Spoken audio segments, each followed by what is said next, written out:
সূর্য পশ্চিম আকাশে ঢলে পড়লেও তখনও আকাশে দিনের আলো পুরোপুরি মিলিয়ে যায়নি। নদীর শান্ত জলে গোধূলির শেষ আভাটুকু লেগে আছে। দিন শেষে পাখিরা কিচিরমিচির শব্দে ডানা ঝাপটাতে ঝাপটাতে নিজেদের বাসায় ফিরছে।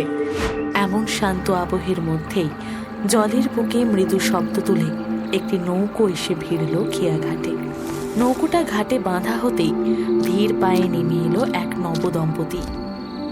সে খুব আলতো করে পরম যত্নে মেয়েটির হাত ধরে নৌকো থেকে ঘাটে উঠতে সাহায্য করল। কিন্তু পাড়ে এসে কাউকে দেখতে না পেয়ে খানিকটা অবাক হয়ে চন্দ্র আপন মনে বলল, অদ্ভুত তো, কেউ আসেনি কেন? অন্তত একটা মশাল হাতে লোক তো থাকার কথা ছিল। এবার কি হবে? এই নির্জন ঘাটে দাঁড়িয়ে থাকা তো ঠিক হবে না। উপায় নেই, আমাদের জঙ্গলের পথ ধরেই এগোতে হবে। নিরুপায় হয়ে চন্দ্র আর পূর্ণিমা দুজনে খেয়াঘাট সংলগ্ন জঙ্গলের সরু পথে পা বাড়ালো।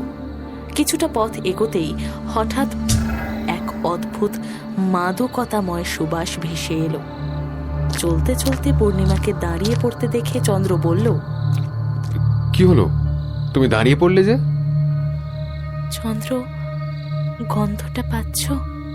কি অপূর্ব গন্ধ! কিসের গন্ধ? আমি তো শুধু শুকনো পাতার গন্ধ পাচ্ছি গো।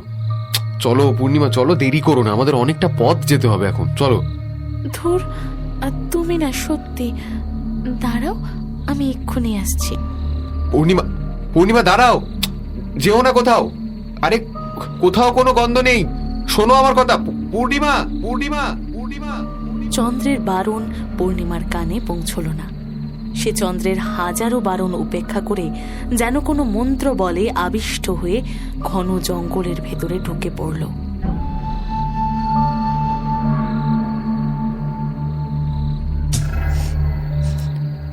এ কি, গন্ধটা গেল কোথায়? এই তো এখানেই ছিল।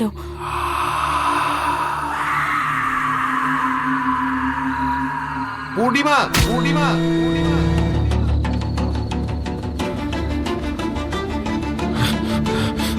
পূর্ণিমা, পূর্ণিমা, পূর্ণিমা, চোখ খোলো পূর্ণিমা, পূর্ণিমা। চন্দ্রের প্রাণপণ ডাকাডাকিতে কিছুক্ষণ পর পূর্ণিমা ধীরে ধীরে চোখ মেলল। ওর চোখের মণি দুটো তখনও ঘোলাটে। কোনো মতে উঠে বসতেই সে ফ্যাল ফ্যাল করে চারিদিকে তাকালো। তুমি যে কি করো না! কি হয়েছিল তোমার? শুধু একটা গন্ধ পেলাম, আর তারপরে একটা দমকা হাওয়া। তারপর আমার আর কিছু মনে পড়ছে না। ঠিক আছে, ছাড়ো, ওসব তোমার মনের ভুল ছিল পূর্ণিমা। যা হওয়ার হয়ে গেছে, এবার চলো। ওরা আবার জমিদার বাড়ির উদ্দেশ্যে সেই অন্ধকার পথে দ্রুত হাঁটতে শুরু করলো। অবশেষে জমিদার বাড়ির বিশাল সিংহদুয়ারের সামনে এসে দাঁড়ালো চন্দ্র আর পূর্ণিমা। দুপাশে জ্বলতে থাকা মশালের আলোয় তাদের ক্লান্ত মুখগুলো স্পষ্ট হয়ে উঠল। দীর্ঘ প্রতীক্ষার পর ছোট কর্তাকে নতুন বউয়ের সাথে ফিরতে দেখে পাহারায় থাকা লেঠেলদের রীতিমতো চাঞ্চল্য পড়ে গেল। অন্দরে খবর পৌঁছে দিতে একজন তড়ি ঘড়ি ছুটে গেল ভেতরে। মা জননী, ছোট কর্তা বউ নিয়ে হাজির হয়েছেন। ও মা, কি বলছিস রে? চন্দ্রটা এসে গেছে? হ্যাঁ মা জননী। ওরে, কে কোথায় আসিস? বরণ ডালা সাজা, আমার ছেলে বউ নিয়ে এসেছে। গিন্নি, তাড়াতাড়ি করো, ওরা তো অপেক্ষা করছে। ও সরমা, তাড়াতাড়ি আয় রে, কি করছিসটা কি? পঞ্চাশোর্ধ্ব সুবাসিনী দেবী বরণ ডালা সাজিয়ে দোরগোড়ায় এসে দাঁড়ালেন। দরজার অপর প্রান্তে অপেক্ষারত পুত্র ও পুত্রবধূকে দেখে মুখে ফুটে উঠল এক রাশ খুশির হাসি। ও মা, কি সুন্দর লাল টুকটুকে বউ এনেছে গো আমাদের ছেলেটা। ঠিক যেন সাক্ষাৎ মা লক্ষ্মী। কার পছন্দ দেখতে হবে তো। হয়েছে হয়েছে, অনেক হয়েছে। এবার আমি বরণটা সেরে নি। কতক্ষণ ওরা আর বাইরে দাঁড়িয়ে থাকবে? সুভাষিনী দেবী যখন নবদম্পতিকে বরণ করতে ব্যস্ত হয়ে পড়লেন, পাশ থেকেই ভেসে এলো শঙ্খধ্বনি।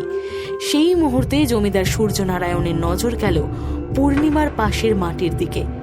সবার অলক্ষ্যে পূর্ণিমার ঠিক পাশেই একটা নিকষ কালো ছায়া স্থির হয়ে দাঁড়িয়ে আছে। সেই ছায়াটা পূর্ণিমার নিজের শরীরের ছায়ার চেয়েও অনেক বেশি গাঢ় এবং দীর্ঘ। সূর্যনারায়ণ চমকে উঠলেন, বুকের ভেতরটা হিম হয়ে এলো তার। তিনি কিছু বলতে পারলেন না, শুধু অস্ফুট স্বরে নিজের মনে বিস্ময় প্রকাশ করলেন। এসো মা, ভেতরে এসো। পা দিয়ে চৌকাঠে রাখা মঙ্গল ঘরটা ডান পা দিয়ে উল্টে দাও। তারপর এই দুধে আলতা মেশানো থালায় পা দিয়ে অন্দরে প্রবেশ করো।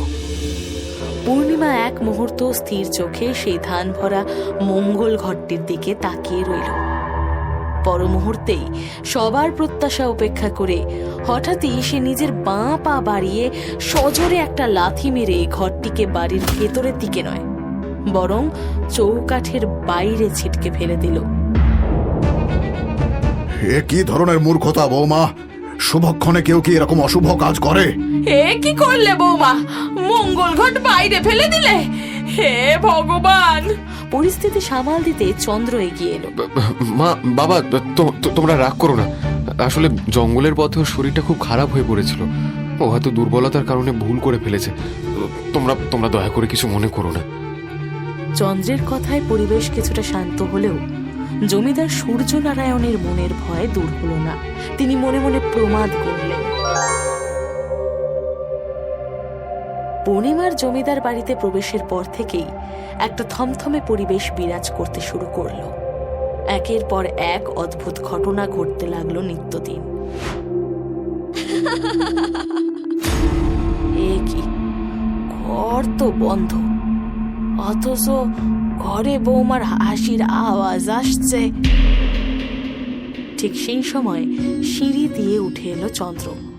মাকে দরজার সামনে দাঁড়িয়ে থাকতে দেখে এসে এগিয়ে এলো। কি ব্যাপার মা? তুমি এখানে দাঁড়িয়ে একা একা কি ভাবছো? কিছু বলবে? তুই দরজার বাইরে, অথচ আমি স্পষ্ট শুনলাম ঘরের ভেতর থেকে মেয়েলি গলায় কে যেন খিলখিল করে হাসতেছে। কোথায়? আমি তো এইমাত্র দেখে এলাম পূর্ণিমা নিচে হেসেলে সরমাদের সাথে রান্না বান্না তদারকি করছে। এসব কি বলছিস তুই? হ্যাঁ, আমি তো ঠিকই বলছি। চন্দ্রের কথা শুনে সুভাষিনী দেবীর মেরুদণ্ড বেয়ে একটা ঠান্ডা স্রোত নেমে গেল। পরের দিন সকালে দোতলার বারান্দায় দাঁড়িয়ে আপন মনে কিছু একটা বিড়বিড় করছিল পূর্ণিমা। এমন সময় সরমা কুলদেবীর পুজোর প্রসাদ নিয়ে পূর্ণিমার দিকে এগিয়ে গেল। নতুন গিন্নিমা, এই নিন কুলদেবীর প্রসাদ। পূর্ণিমা হাত পাততেই সরমা তার হাতে প্রসাদ তুলে দিল, কিন্তু প্রসাদ ছোঁয়া মাত্রই পূর্ণিমার হাত যেন জ্বলতে শুরু করলো। সে যন্ত্রণায় প্রসাদ মাটিতে ছুঁড়ে ফেলে দিয়ে এক প্রকার ছুটে নিজের ঘরের দিকে চলে গেল। এই ঘটনা দেখে সুভাষিনীর মনে দানা বাঁধতে থাকা সন্দেহকে আরো প্রবল করে তুলল। বৌমা, দেখো তো, তোমার নিজের জন্য একটা ভালো শাড়ি পছন্দ করে নাও। পূর্ণিমা এসে বসলো বটে, তবে সে কোনো কথা না বলে এক দৃষ্টে শাড়িগুলোর দিকে অনেকক্ষণ তাকিয়ে থাকার পর একটা টকটকে লাল রঙের শাড়ি হাতে তুলে নিয়ে নিঃশব্দে দোতলায় চলে গেল। তার ঠিক কিছুক্ষণ পর আবার পূর্ণিমা সিঁড়ি দিয়ে নিচে নেমে এলো। আপনি আমায় ডাকছিলেন মা? ডাকছিলাম মানে? তুমি তো এক্ষুনি আমার সামনে বসেছিলে। তুমি নিজে পছন্দ করে ওই লাল শাড়িটাও নিয়ে ওপরে গেলে। আমি তো এইমাত্র আপনার কাছে আসছি মা। তুমি কি আমার সাথে মশকরা করতেছো নাকি বৌমা? তুমি তো এইমাত্র শাড়ি নিয়ে গেলে। পূর্ণিমার চেহারায় তখন এক অদ্ভুত আড়ষ্টতা, আর সেই সঙ্গে চরম বিস্ময়। সে যেন কিছুই বুঝতে পারল না। সুভাষিনীর বুকের ভেতর ভয় ক্রমশ জমাট বাঁধতে শুরু করল। একদিন ব্যবসার কাজে চন্দ্র আর সূর্যনারায়ণ দুজনেই বাড়ির বাইরে গেল। বিশাল জমিদার বাড়িতে রাতে একা শুধু সুভাষিনী আর পূর্ণিমা। নিজের ঘরে বিশ্রাম নিচ্ছিলেন সুভাষিনী। হঠাৎ মাঝরাতে পূর্ণিমার ঘর থেকে ভেসে এলো একটা খিলখিলে হাসির শব্দ। সে হাসি বড়ই অস্বাভাবিক এবং ভয়ঙ্কর। প্রথমে ভয়ে তিনি যেতে চাইলেন না, কিন্তু নিজের মনে উদ্রেক হওয়া কৌতূহল নিরসন করতে না পেরে অত্যন্ত সন্তর্পণে পূর্ণিমার ঘরের দরজার কাছে গিয়ে দাঁড়ালেন। দরজার ফাঁক দিয়ে সুভাষিনী দেখলেন ঘরের ভেতর টিমটিমে আলো জ্বলছে। দরজার সামান্য ফাঁক দিয়ে উঁকি মারতেই সুভাষিনীর চোখের সামনে ভেসে উঠল এক হাড় হিম করা দৃশ্য। এই বীভৎস দৃশ্য দেখে সুভাষিনীর বুক কেঁপে উঠল। আতঙ্কে তিনি সেখান থেকে পালিয়ে নিজের ঘরে চলে গেলেন। সকাল হতেই চন্দ্র আর সূর্যনারায়ণ বাড়ি ফিরে এলেন। সুভাষিনী আর এক মুহূর্ত দেরি না করে রাতের সেই ভয়ঙ্কর দৃশ্য থেকে শুরু করে গত কয়েক দিনের সমস্ত অদ্ভুত কাণ্ড স্বামী ও ছেলেকে খুলে বললেন। আমরা নিজের হাতে আমাদের ছেলেটা জীবন নষ্ট করলাম গো। এই আমরা কেমন ঘরের মেয়েকে আমাদের বংশের বউ করে আনলাম কে জানে। এ নিজে কোনো সাধারণ মেয়ে নয়, তা একদম পরিষ্কার, কিন্তু এর আসল রূপটা কি সেটা জানতে হবে। কিন্তু জানবে কি করে? ওকে জিজ্ঞেস করলে তো এড়িয়ে যাবে। আমাদের অত্যন্ত সন্তর্পণে ওর উপর নজর রাখতে হবে। অবশ্যই সেটা যেন কোনোভাবেই ও বুঝতে না পারে। সুভাষিনীর এই কথায় চন্দ্র এবং সূর্যনারায়ণ দুজনেই সম্মতি প্রকাশ করলেন। সেই দিন মাঝরাতে হঠাৎ চন্দ্রের ঘুম ভেঙে যেতেই সে দেখল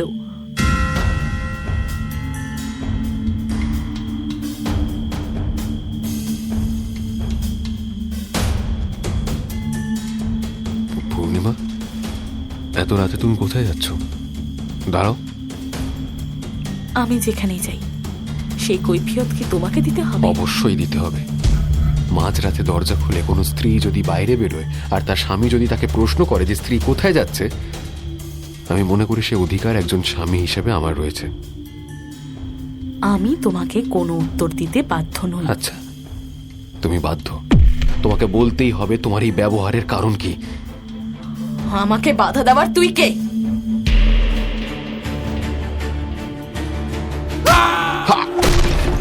পূর্ণিমা! চন্দ্র যন্ত্রণায় কোঁকিয়ে মেঝেতে লুটিয়ে পড়তেই পূর্ণিমা তার দিকে একবারও ভ্রুক্ষেপ না করে সেই খুটখুটে অন্ধকারের মধ্যে ঘর থেকে বেরিয়ে গেল।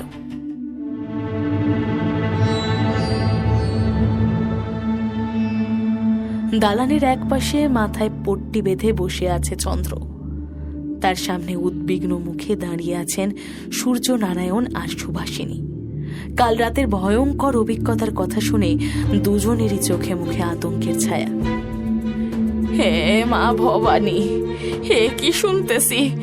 আমার তো প্রথম দিন থেকেই সন্দেহ হচ্ছিল চন্দর।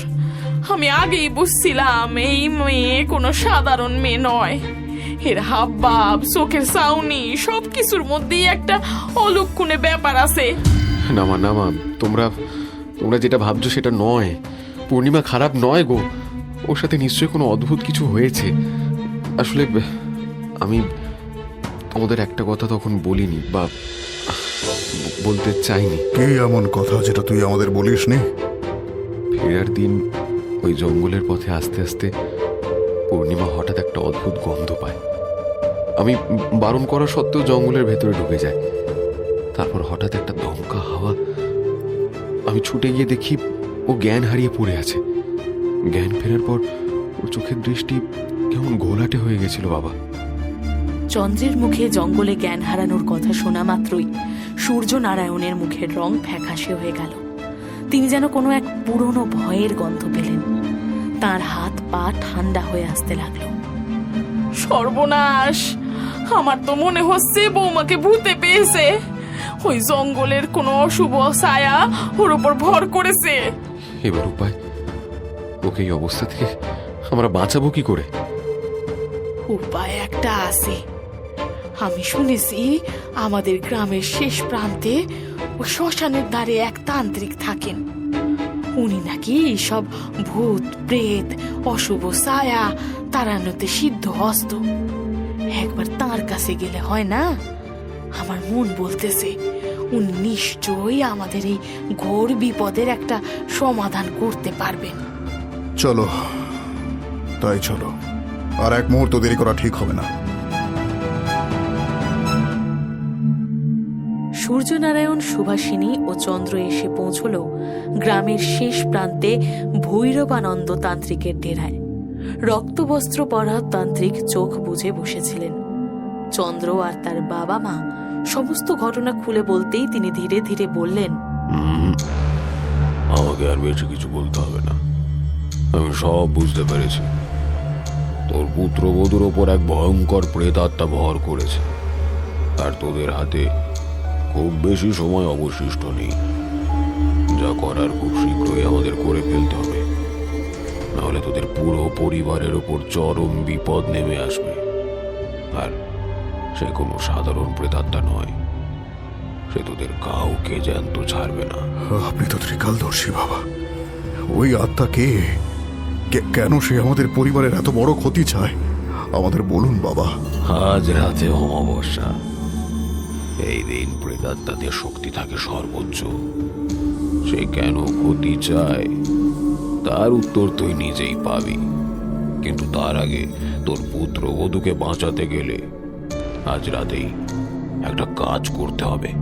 আপনি আপনি শুধু আজ্ঞা করুন বাবা, আমি আমার স্ত্রীকে বাঁচাতে যে কোনো কাজ করতে রাজি আছি। না, এই কাজ তুই করবি না, এই কাজ করতে হবে তোর বাবাকে। যদি তাই হয় তাহলে ঠিক আছে। আমি আমার পুত্রবধূকে বাঁচাতে, আমার পরিবারকে বাঁচাতে যা করার তাই করব। আপনি শুধু বলুন আমাকে কি করতে হবে। ঠিক আছে, তাহলে ভালো করে শুনে রাখ। আজ গভীর রাতে ওই জঙ্গলের কিনারে তুই আমার জন্য অপেক্ষা করবি।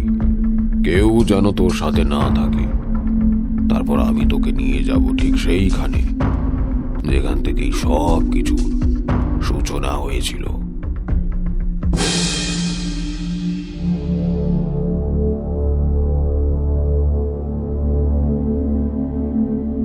জঙ্গলের ঠিক কিনারে একটা বড় গাছের নিচে একা দাঁড়িয়ে আছে জমিদার সূর্যনারায়ণ।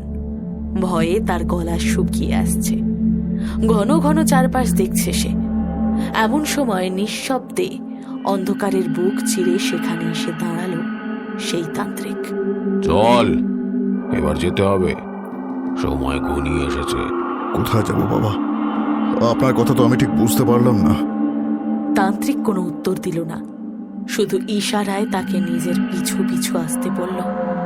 অন্ধকারের মধ্যে সরু পথ ধরে তান্ত্রিক সূর্যনারায়ণকে জঙ্গলে আরো গভীরে নিয়ে গেল। চারপাশের নিস্তব্ধতা ভেঙে শুধু তাদের পায়ের নিচে শুকনো পাতা ভাঙার মচমচ শব্দ শোনা যাচ্ছে। অবশেষে একটা পুরনো বিশাল বটগাছের নিচে এসে তান্ত্রিক থামল। চারপাশে একবার ভালো করে তাকিয়ে সে মাটির দিকে আঙ্গুল নির্দেশ করল। এই দেখ, ওই জায়গার মাটি তোকে খুঁড়তে হবে। মাটি খুঁড়লে একটা কঙ্কাল পাবি, আর সেই কঙ্কাল বের করে আগুনে জ্বালিয়ে দিতে পারলেই তোর বৌমা এই প্রেতাত্মার হাত থেকে মুক্তি পাবে। জায়গাটার দিকে তাকাতেই সূর্যনারায়ণের বুকের রক্ত যেন জল হয়ে গেল। অন্ধকারেও এই জায়গাটা সে খুব ভালো করেই চিনতে পারছে। তার মুখে ফুটে উঠল এক চরম আতঙ্কের ছাপ। সে কাঁপা কাঁপা গলায় তান্ত্রিককে প্রশ্ন করল, বাবা, আপনি আমাকে এখানে কেন আনলেন? এই জায়গাটা... কোনো কথার উত্তর না দিয়ে তাড়াতাড়ি এই স্থানের মাটিটা খুঁড়ে ফেল, তাহলেই তোর সব উত্তর পেয়ে যাবি। নে, শুরু কর। অগত্যা কোনো উপায় না দেখে সূর্যনারায়ণ কাঁপতে কাঁপতে নিজের হাতে মাটি খুঁড়তে শুরু করলো। বেশ অনেকটা মাটি খোঁড়ার পর হঠাৎ তার কোদাল একটা শক্ত কিছুতে আটকে গেল। ভালো করে তাকাতেই সে শিউরে উঠল। একটা মানুষের কঙ্কাল। এটা হতে পারে না।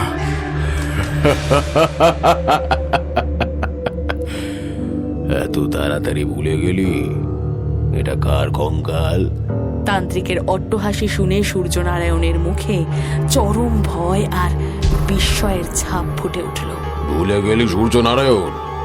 25 বছর আগে নিজের করা সেই পৈশাচিক কৃতকর্মের কথা ভুলে গেলি? নিজের হাতেই তো এই স্থানে তাকে মাটি চাপা দিয়েছিলিস তুই। এই কথা শোনা মাত্রই সূর্যনারায়ণের শির নাড়াবে একটা শীতল স্রোত নেমে গেল। ভয়ে তার সমস্ত শরীর থরথর করে কাঁপতে লাগলো। সুলগ্না, তোর এত বড় সাহস হরি? আমার টাকা নেওয়ার সময় তো খুব পায়ে ধরে কাঁদছিলি, আর এখন সময় পেরিয়ে যাচ্ছে অথচ টাকা দেওয়ার নাম নেই। তুই কি ভেবেছিলি জমিদারের টাকা মারা এতই সোজা? আর কটা দিন সময় দিন, আমি সব টাকা কড়ায় গড়ায় চুকিয়ে দেবো হুজুর। ঠিক সেই সময় ঘরের ভেতর থেকে বেরিয়ে এলো হরির যুবতী মেয়ে সুলগ্না। তার চোখে কোনো ভয় ছিল না, বরং ছিল অন্যায়ের প্রতিবাদ করার মানসিকতা। আমার বাবাকে আপনি এভাবে অপমান করতে পারেন না জমিদার বাবু। 15 দিন শেষ হতে এখনো আরো 1 সপ্তাহ বাকি আছে। আমরা ঠিক আপনার টাকা ফেরত দিয়ে দেব। এই ঘটনা সূর্যনারায়ণের চরম আত্মসম্মানে আঘাত করল। ঠিক আছে, 1 সপ্তাহের মধ্যে আমি আমার টাকা না পেলে আমার টাকা কি করে উসুল করতে হয় সেটা আমি খুব ভালো মতন জানি। সবার সামনে অপমানিত হয়ে সূর্যনারায়ণ বদলা নেওয়ার ছক কষল। সেই রাতের আধারে জমিদারের লেঠেল রাগিয়ে সুলগ্নার বাবার ছোট্ট জমিতে আগুন লাগিয়ে দিল। দাও দাও করে জ্বলতে লাগলো তাদের সারা বছরের স্বপ্ন আর বাঁচার সম্বল।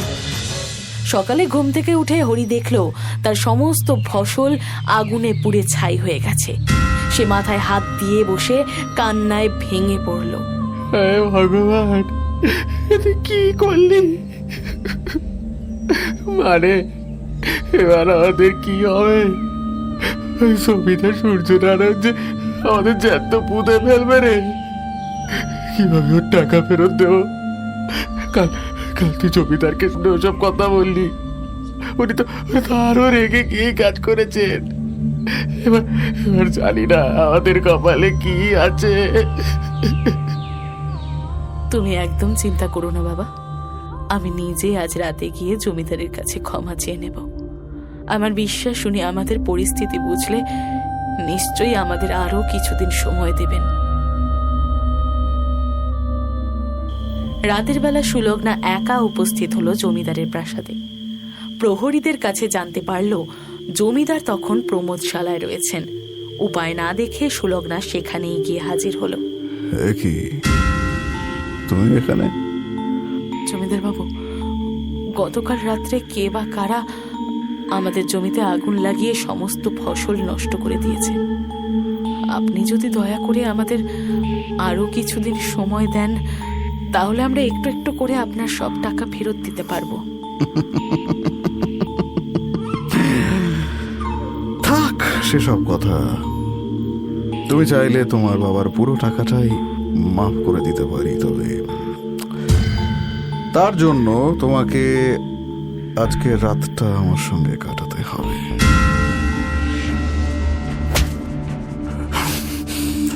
সামান্য চাষির মেয়ে হয়ে তোর এত দিমাগ, তুই আমার গায়ে হাত তুললি। আজ তোর এমন অবস্থা করব যে তুই জীবনে আর কাউকে মুখ দেখাতে পারবি না।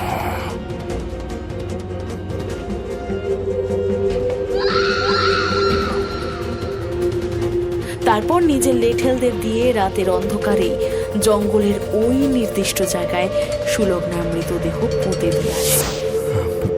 এত কথা আপনি কি করে জানলেন?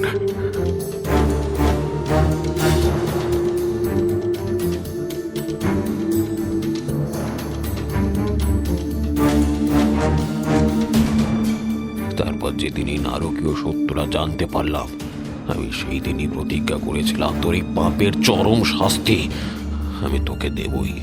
না না না, কিছুতেই হতে পারে না, কিছুতেই হতে পারে না। সূর্যনারায়ণ সেই স্থান থেকে প্রাণ ভয়ে দ্রুত পালানোর চেষ্টা করে, কিন্তু অদ্ভুত বিষয়, সে যতই ছুটতে চায় চারপাশের পরিবেশ ততই যেন বদলে যায়। হঠাৎ তার সামনে এসে দাঁড়ালো এক ছায়ামূর্তি। ধীরে ধীরে সেই ছায়ামূর্তি কাছে আসতেই বুঝতে পারল সে আর অন্য কেউ নয়, বরং তারই পুত্রবধূ পূর্ণিমা। কিন্তু এ কোন পূর্ণিমা? তার সারা শরীর জুড়ে অজস্র কাটা দাগ। বৌমা, বৌমা কি করছো? আমি তোমার শ্বশুর মশাই। সজ্ঞানে ফিরে এসো মা, সজ্ঞানে ফিরে এসো। শ্বশুর মশাই নাকি খুনি? আমিও তো বাঁচতে চেয়েছিলাম, কিন্তু তুই আমাকে বাঁচতে দিলি না। কি অপরাধ করেছিলাম আমি? শুধুমাত্র অন্যায়ের প্রতিবাদ করেছিলাম, তার জন্য তুই আমার সাথে ওই পৈশাচিক অপরাধ করলি? তোর পাপের ঘোড়া পূর্ণ হয়েছে সূর্যনারায়ণ। শাস্তি